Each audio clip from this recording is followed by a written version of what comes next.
नमस्कार साथियों। आज आप सबके बीच UGC NET paper 2 economics subject से क्लास लेकर आया हूं और इसे विशेषकर नेट के एग्ज़ाम को देखते हुए एक क्लास का लेवल को बतलाने का प्रयास किया गया है। फिर भी अगर आप यूजी, पीजी या पीजीटी, टीजीटी एग्ज़ाम का अगर आप तैयारी कर रहे हैं इकोनॉमिक्स सब्जेक्ट से, तो आपके लिए ये क्लास उपयोगी होगा। तो चलिए मेरे साथियों, स्टार्ट करते हैं। स्टार्ट करने से पहले बता दें आप लोग को कि अगर आप नए हों तो इसी तरह से वीडियो लगातार आए दिन आप लोग को उपलब्ध कराते रहते हैं, तो आप लोग के पास जल्दी से जल्दी इनकी सूचना प्राप्त हो, इसलिए आप सब्सक्राइब कर लें। और साथियों, आप लोग को एक बात बोलना चाहूँगा कि इसे अधिक से अधिक मित्रों तक शेयर भी कीजिए। और कुछ आपका सुझाव हो, कुछ नए टॉपिक में आप क्लास चाहते हो, तो आप कमेंट बॉक्स पर कमेंट भी अवश्य कीजिए। तो चलिए मेरे साथियों, हम लोग आज की क्लास स्टार्ट करते हैं। और आज हम लोग बता दें कि यूजीसी नेट के अंतर्गत, ठीक है, पेपर 2 इकोनॉमिक्स में यूनिट 1 देख रहे थे, ठीक है, यानी कि माइक्रो इकोनॉमिक्स कह सकते हैं, व्यष्टि अर्थशास्त्र, ठीक है। तो व्यष्टि अर्थशास्त्र के अंतर्गत हम लोग आज आप सबके लिए मैं क्लास लेकर आया हूँ उपभोक्ता के व्यवहार का सिद्धांत, ठीक है। उपभोक्ता के व्यवहार के सिद्धांत के अंतर्गत आज हम लोग बातें करेंगे उद्घाटित या प्रकट अधिमान सिद्धांत, ठीक है। इसके बारे में पूरी अच्छी तरह से जानने का प्रयास करेंगे कि प्रकट अधिमान सिद्धांत क्या होता है, उद्घाटित अधिमान सिद्धांत क्या होता है, ठीक है। तो चलिए इस टॉपिक पर हम लोग चर्चा करते हैं कि देखिए कि उपभोक्ता के व्यवहार के उद्घाटित अथवा प्रकट अधिमान सिद्धांत का प्रतिपादन सुप्रसिद्ध अमेरिकी अर्थशास्त्री सैमुअलसन ने किया। तो आप लोग इसको नोट कीजिएगा कि इस सिद्धांत का प्रतिपादन किसने किया, सैमुअलसन, नोट कीजिएगा। इसके पहले हम मार्शल के उपयोगिता विश्लेषण तथा हिक्स एवं एलन के तटस्थता वक्र विश्लेषण की व्याख्या कर चुके हैं, ठीक है। हम लोग पिछले क्लास में मार्शल का उपयोगिता विश्लेषण और हिक्स एलन जो द्वारा दिया गया था वो तटस्थता वक्र विश्लेषण, इसको हम लोग पहले क्लास में चर्चा कर चुके हैं, पढ़ चुके हैं, ठीक है। अब देखिए आप लोग को हम आगे ले चलते हैं कि इन दोनों विश्लेषणों में अनेक त्रुटियां हैं, ठीक है। कहने का मतलब उपयोगिता विश्लेषण और तटस्थता वक्र विश्लेषण की बात किया जा रहा है, इस दोनों में अनेक त्रुटियां हैं और जिनके चलते उन्हें उपभोक्ता के व्यवहार के विश्लेषण का सही सिद्धांत नहीं माना जा सकता, ठीक है। यही कारण है कि उपभोक्ता के व्यवहार के सिद्धांत के संबंध में इस सिद्धांत को ठीक ठाक नहीं कह सकते हैं, ठीक है। तो मार्शल का उपयोगिता विश्लेषण उपयोगिता के संख्यात्मक माप की धारणा पर आधारित है, ठीक है। हम लोग पहले भी देखे थे, यहाँ पर भी रिवीजन कर सकते हैं, ठीक है। लेकिन अर्थशास्त्रियों का विचार है कि उपयोगिता की संख्यात्मक माप नहीं की जा सकती, ठीक है। कहा कह रहे हैं, क्या कहते हैं कि अर्थशास्त्रियों का विचार है, उनका मानना है कि उपयोगिता की संख्यात्मक माप नहीं होता है, नहीं कर सकते हैं, ठीक है। दूसरी ओर अगर देखा जाए, ठीक है, कि तटस्थता वक्र विश्लेषण, ठीक है, क्या है तटस्थता वक्र विश्लेषण। तटस्थता वक्र विश्लेषण उपयोगिता की क्रमागत माप की धारणा पर आधारित है, ठीक है। जैसे हिक्स एलन हम लोग देखे थे कि उनका कहना है कि तटस्थता वक्र उपयोगिता की क्रमागत माप की धारणा पर आधारित है। और इस प्रकार इन दोनों सिद्धांतों में उपभोक्ता व्यवहार क्या है, उपभोक्ता व्यवहार की, ठीक है, व्याख्या के लिए मनोवैज्ञानिक अथवा अंतर्निरीक्षात्मक तरीका अपनाया गया। समझ गए? तो ये दोनों सिद्धांत के लिए, समझ गए? किसके लिए? दोनों सिद्धांत के लिए, उपभोक्ता व्यवहार की व्याख्या के लिए। ठीक है, इस सिद्धांत को किस लिए लाया गया था? उपभोक्ता की व्यवहार को मापने के लिए। समझ गए? तो चलिए अब आगे देखते हैं। अपनाया गया, दूसरे शब्दों में कहा जाए कि इन दोनों सिद्धांतों में इस बात की व्याख्या की गई है कि, ठीक है, क्या किया गया है? इस बात की व्याख्या किया गया है कि, ठीक है, कि कुछ दी हुई परिस्थितियों में, ठीक है, क्या है, कुछ दी हुई परिस्थितियों में मूल्य एवं आय, क्या है, मूल्य एवं आय में परिवर्तन होने पर, ठीक है, क्या है, में परिवर्तन होने पर उपभोक्ता पर क्या मनोवैज्ञानिक प्रतिक्रिया होगी? क्या है, उपभोक्ता पर, समझ गए, क्या मनोवैज्ञानिक प्रतिक्रिया होगी? इसलिए तटस्थता वक्र विश्लेषण को उपभोक्ता के व्यवहार का अंतर्निरीक्षात्मक क्रमवाचक सिद्धांत कहते हैं। समझ गए? यही कारण है। तो चलिए अब आगे चलते हैं कि यह ठीक है कि तटस्थ वक्र विश्लेषण कई बातों को लेकर मार्शल के उपयोगिता विश्लेषण से श्रेष्ठ है। ठीक है, मार्शल के क्या है, उपयोगिता विश्लेषण से श्रेष्ठ है, लेकिन फिर भी इसमें कई त्रुटियां हैं। समझ गए? क्या है, इसमें कई त्रुटियां हैं। और इस सिद्धांत की सबसे बड़ी त्रुटि इसकी यह मान्यता है कि उपभोक्ता को अपने तटस्थता मानचित्र की पूरी जानकारी होती है। समझ गए? उपभोक्ता क्या है कि तटस्थता मानचित्र का उनको पूरा जानकारी होता है, जिसके चलते वे किन्हीं दो वस्तुओं के अनेकों संयोगों के संबंध में अपना अधिमान व्यक्त करता है। ठीक है, क्या है, दो वस्तुओं के अनेकों संयोग के संबंध में क्या है, अपना अधिमान वो क्या है, व्यक्त करते हैं। लेकिन वास्तविकता तो यह है कि, ठीक है, वास्तव में ऐसा होता है कि उपभोक्ता को इस प्रकार की पूरी जानकारी नहीं रहती। समझ गए? पर ऐसा उपभोक्ता को जानकारी प्राप्त नहीं होती है, अतः यह मान्यता अवास्तविक है। समझ गए? वास्तविक नहीं है, अवास्तविक है।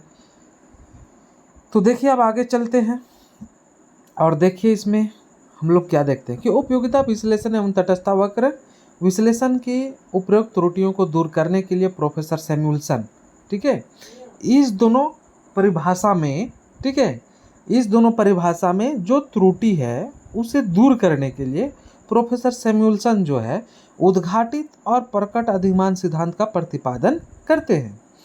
यह पिछले दोनों सिद्धांतों की किसी भी अवास्तविक मान्यता पर आधारित नहीं है और इसके अंतर्गत किन्हीं दो वस्तुओं के विभिन्न संयोगों के संबंध में उपभोक्ता को अपना अधिमान व्यक्त करने के लिए अंतर निरीक्षण की आवश्यकता नहीं पड़ती।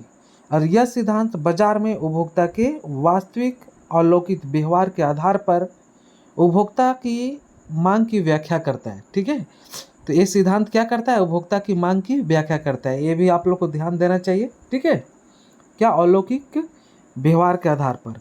और इस प्रकार अंतर्निरीक्षात्मक अथवा मनोवैज्ञानिक व्याख्या की जगह प्रोफेसर सैमुअल्सन का, ठीक है, सिद्धांत उपभोक्ता की मांग की व्यवहारवादी व्याख्या है। ठीक है, आप लोग से क्वेश्चन पूछे कि उपभोक्ता की मांग की व्यवहारवादी व्याख्या है कौन? आपका सैमुअल्सन द्वारा जो सिद्धांत दिया गया है। ठीक है, इसके अतिरिक्त यह सिद्धांत क्रमागत उपयोगिता की धारणा पर आधारित है। क्या है ये सिद्धांत? क्या है?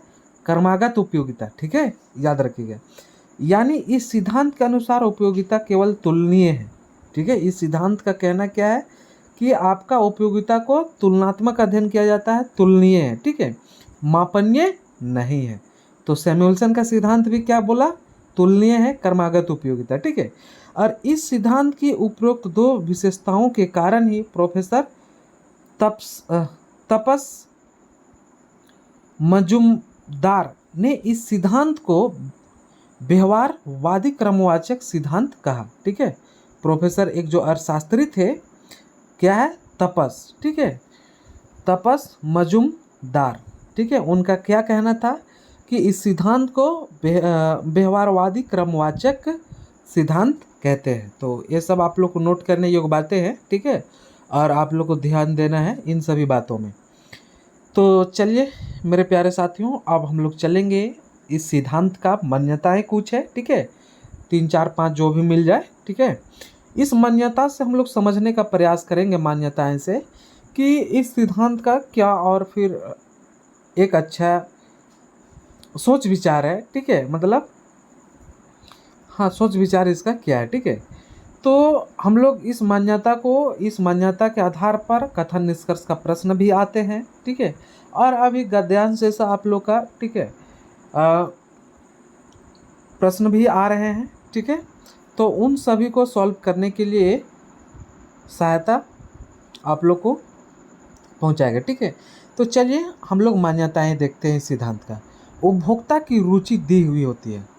देखिए मान्यता में क्या है, उपभोक्ता की रुचि दी हुई है, उनके व्यवहार के विश्लेषण की अवधि में कोई परिवर्तन नहीं है ना, यानी कि समय में कोई परिवर्तन नहीं होता है। तो मान्यता क्या है, रुचि दिया हुआ रहेगा और समय में कोई परिवर्तन नहीं होगा, पहला। दूसरा क्या है कि दूसरी मान्यता है यह है कि उपभोक्ता का चयन उसके अधिमान को प्रकट करता है, ठीक है। कहने का मतलब है कि उपभोक्ता किस वस्तु का चयन करता है ना, किन को प्राथमिकता देता है, क्या वो चयन करते हैं, उनका चयन का जो हाव भाव है, कह सकते हैं व्यवहार जो है, वो अधिमान को प्रकट करते हैं, ठीक है। दूसरे शब्दों में कहें कि सिद्धांत अधिमान दृष्टिकोण पर आधारित है, ठीक है, ये भी कह सकते हैं। तो ये दोनों नोट कर सकते हैं। अब थर्ड में आप लोग देखिए क्या कहता है कि यह सिद्धांत विभिन्न वैकल्पिक परिस्थितियों के बीच तटस्थता के दृष्टिकोण यानी अधिमान दृष्टिकोण के कमजोर स्वरूप, ठीक है, कमजोर स्वरूप पर आधारित ना होकर, ठीक है, अधिमान दृष्टिकोण के सुदृढ़ स्वरूप पर आधारित है, ठीक है। क्यों, क्या पर आपका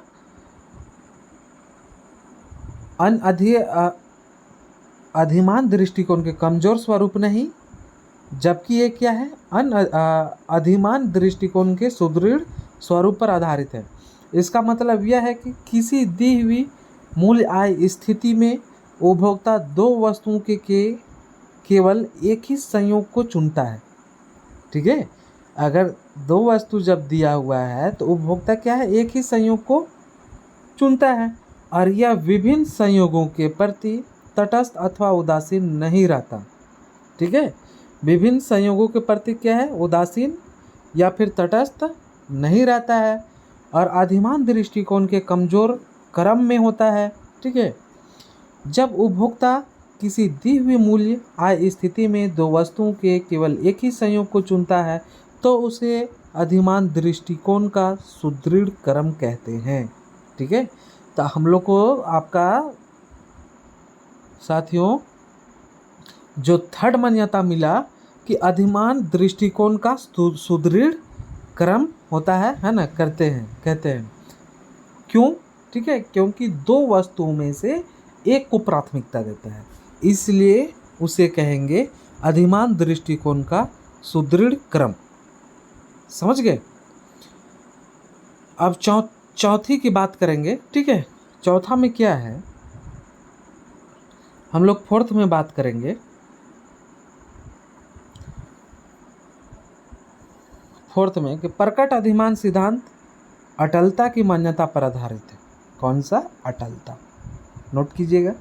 अटलता की मान्यता का मतलब यह है, ठीक है, अटलता की मान्यता का मतलब क्या, अटल किससे, तो चुनाव से संबंधित व्यवहार में कोई भी ऐसे दो दृष्टांत अथवा अवलोकन नहीं होते जो किसी व्यक्तिगत उपभोक्ता के अधिमानों के विषय में परस्पर विरोधी हो सके, ठीक है, परस्पर क्या है, विरोधी हो सके।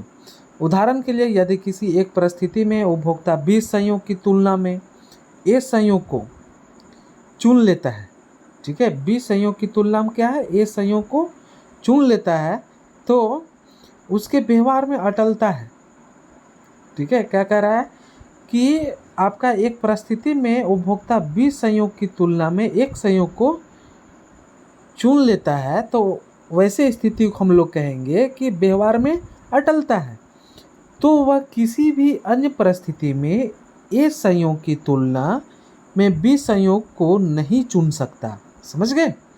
दूसरे शब्दों में कहा जाए कि अटलता की मान्यता यह बतलाती है कि उपभोक्ता जब विभिन्न संयोगों में कोई एक संयोग जैसे ए संयोग को चुन लेता है तो वह उन सभी संयोगों की तुलना में ए संयोग के प्रति अपना अधिमान प्रकट करता है। ठीक है, और इस प्रकार वह ए की तुलना में अन्य सभी संयोगों को निम्न कोटि का समझता है। ठीक है, निम्न कोटि का क्या है? समझता है। और दूसरे शब्दों में यह निश्चित रूप में, ठीक है, क्या है? निश्चित रूप में ए के सामने सभा अन्य संयोगों को अस्वीकार कर देता है। इसलिए प्रोफेसर सैमुअल्सन ने, ठीक है, चयन अधिमान को प्रकट करता है। समझ गए? आप लोग समझ गए कि सैमुअल्सन क्यों आपका चयन अधिमान को प्रकट करता है? समझ गए? अब इस तरह से हम लोग का आप लोग को बता दें कि चौथा आपका क्या है? मान्यता समाप्त होते हैं। अब पांचवें की ओर हम लोग चलते हैं और पांचवा देखने के प्रयास हम लोग करेंगे। ठीक है, तो देखिए क्या है कि पांचवा के अंत में यह सिद्धांत संक्रामकता, ठीक है, की मान्यता पर आधारित है। इसका मतलब क्या होता है? संक्रामकता। ठीक है, इसका मतलब यह है कि यदि वस्तुओं के विभिन्न संयोग एक क्रम में जैसे ए बी सी के रूप में, विभिन्न संयोग ए बी सी के रूप में रखे गए हों और उपभोक्ता ए को बी की तुलना में, क्या है? उपभोक्ता ए को बी की तुलना में तथा बी को सी की तुलना से पसंद करता है, तो वह कभी भी ए की तुलना में सी को पसंद नहीं करेगा। और इस प्रकार अधिमान का क्रम सदा एक ही दिशा में होता है ना, चक्रीय नहीं होता है। समझ गए? तो पांचवा पॉइंट में हम लोग देखें कि इस प्रकार का अधिमान क्रम जो है एक ही दिशा में होता है, न कि चक्रीय होता है। तो अब मेरे प्यारे साथियों, अब हम लोग चलेंगे, मान्यता हम लोग को समाप्त हो गया, अब हम लोग चलेंगे सिद्धांत की व्याख्या की ओर। ठीक है, और देखिए कि सिद्धांत की व्याख्या की बात करते हैं तो ये जो मान्यता दिया है उन्हीं के आधार पर ये व्याख्या किया गया है। तो कहता है कि उपरोक्त मान्यता के आधार पर हम प्रकट अधिमान सिद्धांत की व्याख्या कर सकते हैं। समझ गए? तो इन सब मान्यताओं के आधार पर हम प्रकट अधिमान सिद्धांत की व्याख्या करेंगे और चयन अधिमान को प्रकट करता है, और यही कारण है, ठीक है, इसी से संभव है कि चयन अधिमान को प्रकट करेगा। और इस मान्यता से हम बाजार के उपभोक्ता के व्यवहार के, ठीक है, अवलोकन के आधार पर अनेक अधिमान के संबंध में निश्चित जानकारी प्राप्त कर सकते हैं। इसी प्रकार विभिन्न मूल्य एवं आय की परिस्थितियों में उपभोक्ता के, ठीक है, विभिन्न मूल्य एवं आय की परिस्थितियों में उपभोक्ता के अधिमान की तुलना करके, ठीक है, अधिमानों की तुलना करके हम उनके अधिमान क्रम का पता लगा सकते हैं। समझ गए? क्या? तुलना करके उनके अधिमान क्रम को पता लगाया जा सकता है। और प्रकट अधिमान सिद्धांत को, ठीक है, इनका अगले पार्ट में कंप्लीट किया जाएगा। समझ गए? इसमें मतलब चित्र के माध्यम से स्पष्ट किया गया है। तो खास तौर पर हम लोग को मान्यता के आधार पर यहाँ पर देखना था। ठीक है, तो देखें, तो चलिए अब हम लोग देखते हैं इसको चित्र के आधार पर। ठीक है, तो आइए मेरे प्यारे साथियों, इसका चित्र के आधार पर भी हम लोग क्लियर कर ही लेते हैं। ठीक है, ताकि आसान हो। अभी हम लोग इसका व्याख्या कर चुके हैं, ठीक है, समझने में। तो देखिए इस चित्र में बात क्या किया गया है। ठीक है, चित्र को आप आराम से देखिए, हम पढ़ रहे हैं। इस चित्र में ओ एक्स रेखा पर एक्स वस्तु को इस रेखा में, ठीक है, उनके बाद आपका ओ वाई रेखा पर ओ वाई वस्तु को दिखलाया गया है जो इस वाई अक्ष में, जिनके मूल्य बाजार, ठीक है, में दिए हुए हैं। ठीक है, क्या कह रहा है? जिनके मूल्य बाजार में दिए हुए हैं तथा उपभोक्ता की आय भी दी हुई है। ठीक है, उपभोक्ता की भी आय को दिया गया है, दर्शाया गया है। और वस्तुओं के मूल्य तथा उपभोक्ता की आय के आधार पर हमें NM, ये वाला जो रेखा है NM, ठीक है, मूल्य रेखा प्राप्त होती है। समझ गए? जो एक ही दी हुई मूल्य आय स्थिति को व्यक्त करती है। मूल्य रेखा एन एम से स्पष्ट है कि उपभोक्ता, ठीक है, ओ एन एम क्या है, ओ ए एन और एम ऐसे, ठीक है, भीतर अपना, ठीक है, ओ एन एम त्रिभुज के भीतर अपना, ठीक है, क्या कर रहा है, अपना भीतर अथवा उनके उसके ऊपर स्थित किसी भी संयोग को खरीद सकता है, समझ गए, या चुन सकता है। क्या करता है, इसी का अंदर, इसी का भीतर, है ना, क्या कहता है, वो चुन सकता है, खरीद सकता है, क्रय विक्रय कर सकता है ना, खरीद सकता है। तो इन्हीं को बतलाने का प्रयास किया गया है। तो चलिए अब आगे देखते हैं कि इस त्रिभुज के बाहर के संयोग जैसे एच, यहाँ पर आप देख पा रहे हैं, ठीक है, आई जो यहाँ पर देख पा रहे हैं, को खरीद नहीं सकता है, क्योंकि उसके वर्तमान आय, ठीक है, उनके लिए अपर्याप्त है। यानी कि ओ एन एम क्या है, ओ एन एम, ठीक है, यहाँ पर, यहाँ पर, यहाँ पर, ठीक है, इस आपको देख पा रहे होंगे त्रिभुज उपभोक्ता के चुनाव का त्रिभुज है। क्या है, उपभोक्ता के चुनाव का क्या है, त्रिभुज है। दूसरे शब्दों में उपभोक्ता के सामने एन एम, एन और एम यहाँ पर देख पा रहे हैं, रेखा पर स्थित ए बी तथा सी संयोग तथा उसके नीचे स्थित डी ई एफ, ठीक है, इसके अंदर देख पा रहे हैं डी ई एफ, ठीक है, तथा जी, जी भी यहाँ पर, ठीक है, संयोग उपलब्ध है, ठीक है, जिनमें से वह किसी भी संयोग को चुन सकता है। और एन एम रेखा पर स्थित सभी संयोग, एन एम रेखा पर स्थित यानी कि बी और जो सी है, ठीक है,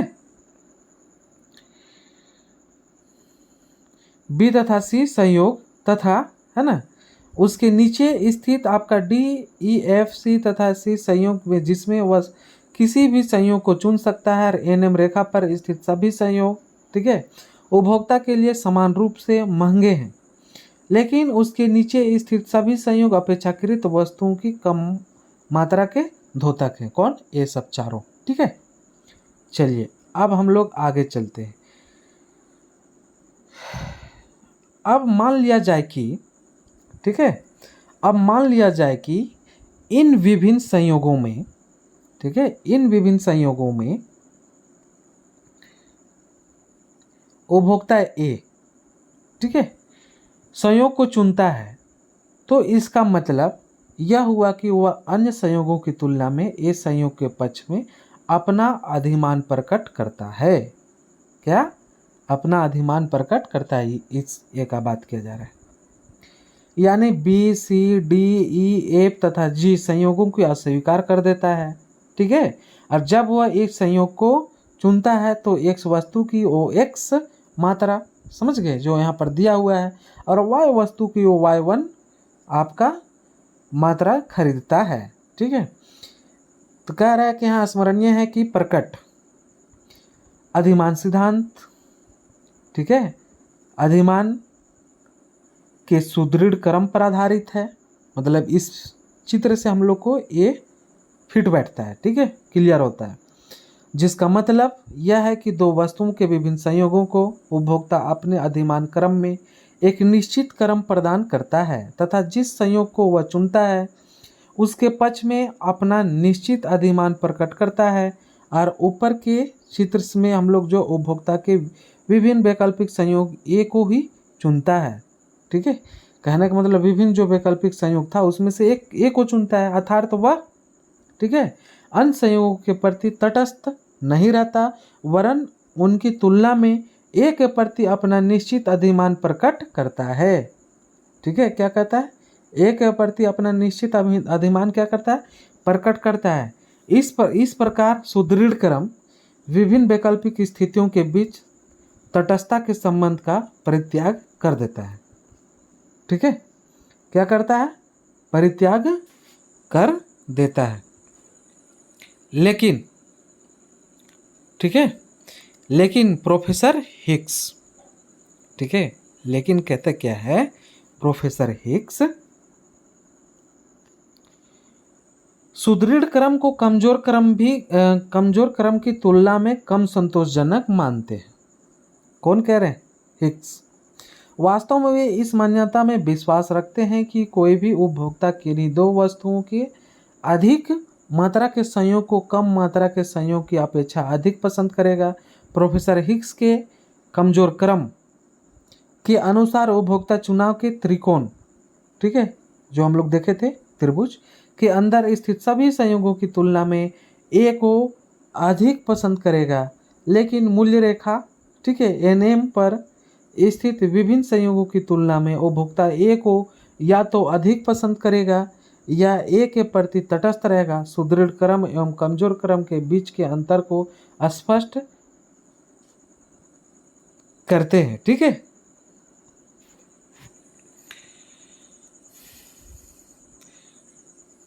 तो इस तरह से हम लोग देख पाए, ठीक है, कि आपका सिद्धांत की व्याख्या में चित्र के माध्यम से भी देखें, मान्यताएं भी देखें, ठीक है, किनकी हम लोग उपभोक्ता के व्यवहार के सिद्धांत के संबंध में उद्घाटित या प्रकट अधिमान सिद्धांत को कंप्लीट करते हैं। अब इनकी अगले पार्ट इसी से जुड़ा हुआ अगले क्लास में लेकर आएंगे, ठीक है। तब तक आप लोग इसे देखिए और अधिक से अधिक मित्रों तक शेयर कीजिए। थैंक यू मेरे प्यारे साथियों, धन्यवाद।